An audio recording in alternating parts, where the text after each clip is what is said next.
Hello everyone and welcome to Sunburned. Albino ranks every boss in the early access version of Hades 2 from easiest to hardest. There's some discrepancy on what might be considered a boss in this game. It could be only the main bosses of each stage that give you a unique resource, or you can make it so any enemy with a big health bar at the top of the screen is a boss, or you could just say to hell with it and make even the wimpiest Armored Guardians bosses.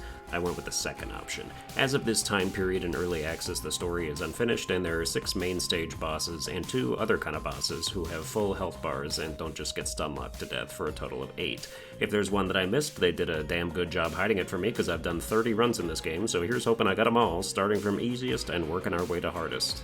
Number 8, Uh-Oh. The easiest boss in Hades 2 is Uh-Oh. His last name's Spaghetti-O. Also, yes, Uh-Oh is his actual name because the first time you see him, Millennium says Uh-Oh, and then you've got a fight with a beefed-up rat on your hands. This is what I imagine fighting Speedy Gonzales would be like, because this thing zips around the arena at the speed of Mexican. The main strat is to do some damage to the nearest exploding barrel, lure the rat over to your location because he loves to charge straight at you, and then trap him in your cast and vacate while the barrel explodes and does a ton of initial and lingering damage. Very important to be mobile and dodge a lot here, especially when Uh-Oh summons his Oh-No's to spread mines everywhere, but he's still the easiest boss when you figure it out because his health pool is decently lower than everyone else's. Number 7, Headmistress Hecate. Under the guise of testing you, your teacher shows up at the end of the first stage every time, even after you beat Kronos on your next run. She's just like, yeah, well, you'll have to beat him again, so we might as well keep doing this. It's kind of sad at this point. She went from being a role model to a roadblock, and now we just casually walk all over her in like 90 seconds every time. Hades 2 is a bit different to Souls-likes when it comes to avoiding attacks. Those are my areas of expertise, and a good chunk of my audience has grown around that, so we may have similar mindsets. In Souls-likes, dodging involves learning boss telegraphs and dodging at the precise moment to avoid damage with invincibility frames, because most attacks will track your location until they actually come out. In Hades 2, for most bosses, even though you still have iframes, dodging is more about triggering a certain attack animation and dodging behind the opponent before it even comes out, because tracking is less of a thing and you'll get more damage windows by attacking while your opponent is attacking thin air where you used to be. AoE stuff should still be dodged through at the right times, but preemptive dodging before most other attacks is how you get more time to hit people in the ass, and since the bathhouse relationship scenes are remarkably tame, that's all the ass you're gonna get in this game. Halfway through, Hecate will attempt to turn you into a sheep. Halfway through the fight, not her bathhouse scene. We're a long way from Alabama. You can either block the sheep spell with a frog familiar, or if you just dodge through it enough times, it'll eventually disappear, and she's surprised every time. She cannot believe what a god of this game you are. If you do get turned, you'll just have to hop around a bit until it wears off or you get kidnapped by Blake Shelton. Number 6, the Cyclops Polyphemus. I didn't know one of the best power-ups in the Binding of Isaac was an actual dude, but now I understand. You can actually argue that Polyphemus is easier than Hecate. The one thing I just really hate about this boss is that his jumps have a hitbox on the way up. He jumps around, landing and causing AoE shockwaves. Sure, he's a big boy, I get that, but why am I getting kicked in the face for damage whenever he jumps over my head? This dude is landing hard enough to ripple the earth beneath his feet and he can't clear a 5-foot lady's chin? I know you got one eye, but even you should see that's bullshit. Everything else is basically inconsequential. You dodge away when it looks like he's gonna grab you, you kill the trash mobs he spawns while he slowly stomps around the arena, and even though his hits do a lot of damage, it's a very flawlessable boss fight. It's a word. Number 5, Scylla and the Sirens. Scylla? I don't know. Boo, get off the stage! You must fight Scylla and her band of sirens while she sings the whole time about wanting you to be inked by a squid, or punched by a mantis shrimp, or eaten out by a piranha.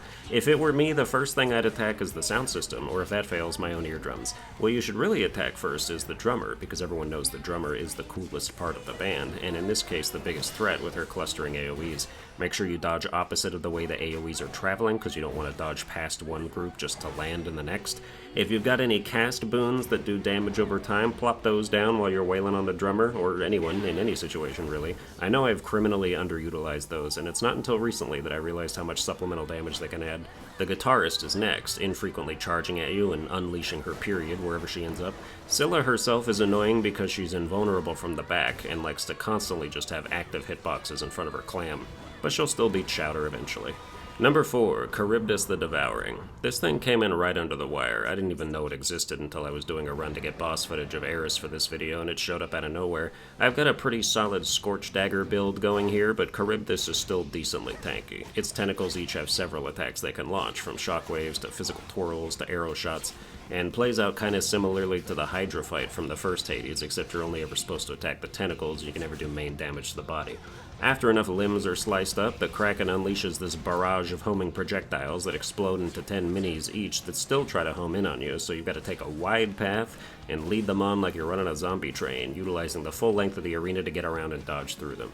This is the first and only time I fought this boss, and I ended up taking 56 damage, which isn't too bad, but if you get caught by too many projectiles, I'm sure your health can melt away in an instant. Number 3, Infernal Cerberus. I feel like Cerberus is one of those bosses that's initially pretty difficult, but then once you figure it out, it becomes cake. He definitely stands out because of his massive health pool. I know in my beginning runs when I first came upon him, I was like, this dude takes no damage. But as you do more runs, you get stronger, you get better at creating high damage builds, you unlock more arcanas for more damage potential, you get a kitty cat familiar that sleeps through the whole fight, things progress. I did a lot better when, again, I stopped trying to dodge through everything and took more preemptive action of sprinting away from things. Like when the shockwave pounds happen, by the time the hands are in the air, I'm already getting the hell out of there. This is a great boss to use the skull shooter thing on, because you can stay at mid-range and quickly react to his attacks, and then when you need to pick the skulls up, you just dash through them, or use the special to get behind him and keep lighting him up. I've got the hammer buff that gives me 2 extra shells, which makes a huge difference in firepower. My favorite weapon is probably the axe, though. Especially after you upgrade the aspect of Millenoi enough to where the cooldown on the attack swings isn't so significant. Get the axe and some Demeter Frost boons to get the Kratos build going and you'll have a great time against mobs. Cerberus plants these rings on the ground that fill up and unleash a giant emerging Hellhound attack that looks super cool and does massive damage, but there's basically no excuse for you to get hit by it when they take so long to activate. They might as well make it an insta-kill. I don't think it would change people's success rates too much. Number 2, Eris, Strife Incarnate. Nothing like a buzz-cutted bitch showing up constantly in the early game just to give you a debuff that makes all enemies do 30% more damage to you for the rest of the run. That always felt lame to me. The game's like, we don't want you to win a run too soon, so if you're doing too good, we're gonna cheat. Hades 2 released their first patch today as I'm writing this, and one of the things was that she doesn't do this as much anymore, I guess. But us OGs will remember how annoying it was, and how instantly unlikable it made her as a character. Her and Dora, dude. Am I the only one who fucking hates Dora, the ghost chick that lives in your tent? I'm tasked with this ultra-important fate-altering mission, and I've got this annoying, irreverent shade with an entirely unfunny gimmick who speaks like a terminally online Tumblr patient always in my ear like, why are you doing this, Mel? Actually, what are you even doing? I wasn't paying attention. What do you think of my haunting skills, Mel? Rawr, I'm so quirky. Easy contender for worst video game character of 2024. Anyway, Eris is infuriating too, like I said, and it extends to her boss fight. Not only is she taunting us with her weapon choice, since it's one of the weapons Zagreus used in the first Hades and we're still looking for him, but some of her attacks are basically unreactable, and she likes to frequently give herself a buff that doubles her damage like she earned that shit. There's 2 strats here. One is to stay very far away and only dash in to deal some damage when she's idle after an attack, and the other is to stay glued to her shoulder blades and constantly rotate around so you're always behind her while she's shooting. The instinct, especially when she's buffed, is to pretend she has rabies and maintain a huge distance, but I've been rewarded for staying behind her enough to where it's probably the better option once you learn how to react in anticipation to everything she might do.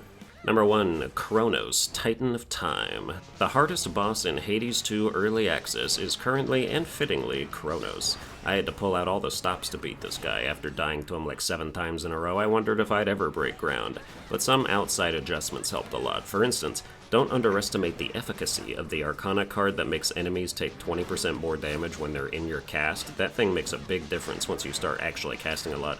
Plus, I leveled up the Evil Eye keepsake so that whenever I died to Kronos, I could equip it for Kronos next time and do 25% more damage to him. I also got lucky enough to get the Demeter infusion that I believe makes it so when you have 6 Earth boons, each hit you take can only do a maximum of 15 damage, which is like 50% damage resist against Kronos, who frequently does 25 and 30 per hit. I've beaten him a few times now with various builds, but this was a particularly blessed one and gave me more leeway in experimenting with how to dodge stuff. In the first phase, the only attack that always seems to clip me is when he throws his scythe in a half circle like it's a Greek boomerang. He has a distinct telegraph for this. The windup looks different from if he's just doing a regular slash or dash, but it's like half a second long, so you really have to notice it immediately and dodge the correct way. As you do more damage, he'll start doing 3-piece combos with his attacks, but they have a consistent tempo in terms of having a slower windup on the first hit, then a slightly quicker one for the next 2 hits, so it's a rhythm you can internalize. Time really hits the clock in the second phase, though, starting with an actual insta-kill move that forces you to relocate to a small area to avoid death. If you have ranged attacks like the Skull Shooter, you can keep shooting at him while you're in this, but watch out, because I died once by holding the direction of the boss while firing, but shooting one less shell than I thought I had, which led to my character just running forward and getting murdered in a millisecond. The next big annoyance is when he summons a bunch of those hourglass enemies that you have to kill ASAP before they flood the screen with orbital fire that somehow always finds the path I'm trying to take. Kronos' normal attacks aren't that bad still in the second phase though, so if you were good at dodging them before, you will be still. It's fun to beat Kronos, the one thing your character's been training her entire life for, that the whole game is centered around, just for it to be like, oh, okay, now do it a bunch more times. But that's going to do it for this boss ranking. I hope you enjoyed it. If you did, you can like, share, and subscribe. Watch all my other boss rankings and videos just to watch them again a bunch more times, and I'll see you guys next time.